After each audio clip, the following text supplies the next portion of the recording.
में अपने बच्चों को बताना होगा, इस इतिहास से परिचित कराना होगा।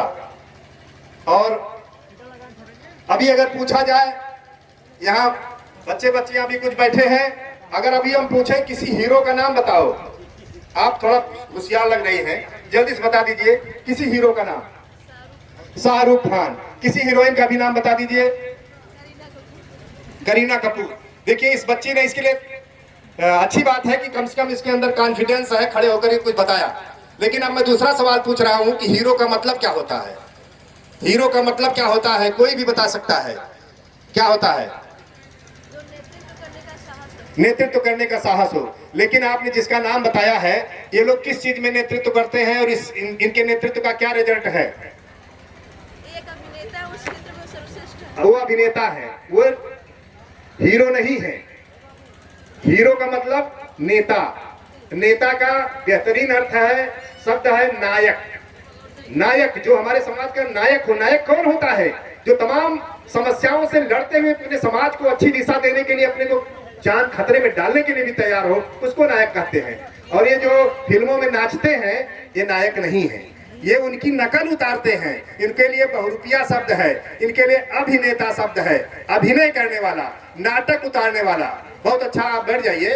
लेकिन ये चिंता की बात है कि आज हमारी पीढ़ी और सारे लोग यही समझ गए हैं कि हीरो माने वो फिल्म का अभिनेता। हीरो वो नहीं है। हीरो ये सारे महापुरुष हैं जिनकी तस्वीरें लगी हैं। हीरोइन सावित्रीबाई फूले हैं, ये हीरोइन है।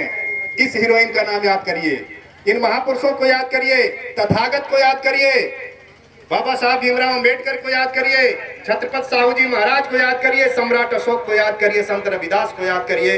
ये तमाम आपके बीच महापुरुषों की, ललई सिंह यादव को याद करिए, जिन्होंने बहुत बड़ा काम किया है। इनके बारे में जो नहीं जानता, ललई सिंह यादव के बारे में आज अगर हम नहीं जानते तो जान लीजिए कि हमारी जिंदगी अधूरी है, जानना पड़ेगा। और आजमगढ़ के ही एक नौजवान ने इनके पूरे साहित्यों की एक ग्रंथावली तैयार किया है, बहुत अथक परिश्रम करके। मैं चाहता हूं कि जिस दिन हमारे घरों में उनकी ग्रंथावली आ जाएगी, 2000 रुपए की मिलती है। खास कार्यक्रमों में भी, आजमगढ़ में कार्यक्रम था तो उस दिन 1500 में उपलब्ध कराई जा रही थी। इस एरिया में बहुत कम लोगों के पास होगी। मंगेश भारती के पास है, हमारी टीम में कई लोगों के पास है। तो साथियों, इन महापुरुषों को हमें जानना पड़ेगा, इनकी क्या विचारधारा थी, क्या चिंतन था। इन्होंने सच्ची रामायण लिखा है, सच्ची रामायण।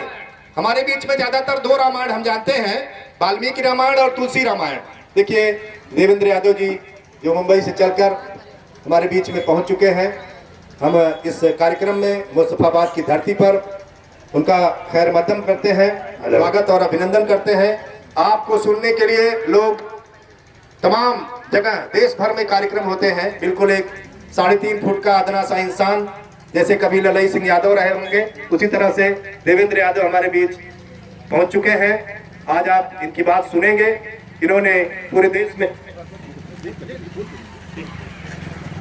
तो देवेंद्र यादव जी जो लोको पायलट हैं, आपके बीच आ चुके हैं।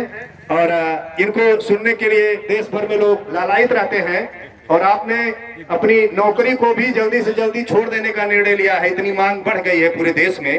और आप जहां जाते हैं वहां 150 लोगों के अंदर वो चिंगारी पैदा हो जाती है कि हमें अपनी आजादी की जंग को किस तरह से आगे करना है। कभी इस देश की आजादी की जंग में तमाम सारे रणबांकुरे उतरे थे।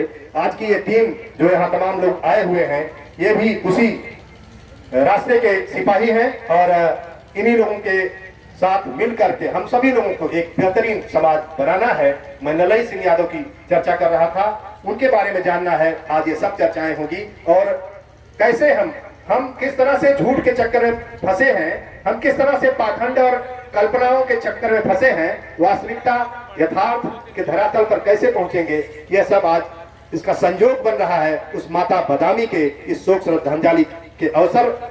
और जय हिंद जी और उनके परिवार के, उनके तमाम सारे भाई मित्र रिश्तेदार जिन्होंने आज आप सभी को बुलाया है, यह एक बड़ा आयोजन है। इसके लिए आज देवेंद्र जी आ गए, तो अब इस कार्यक्रम को धीरे धीरे हम क्रमशः आगे ले जाएंगे। और हमारे बीच आनंद भारती तर्कशील जी जो मुंबई से चल करके आए हैं, और आप जब कभी भी इस क्रांतिकारी इस तरह के आयोजन करते हैं, आप हवाई जहाज से तुरंत पहुंचते हैं अपनी ताकत देने के लिए, और आपके बहुत सारे ऐसे प्रयास हैं जिसके नाते आपको देश भर में जाना जाता है। मैं माइक उनको दे रहा हूं आगे के कार्यक्रम को आगे बढ़ाने के लिए।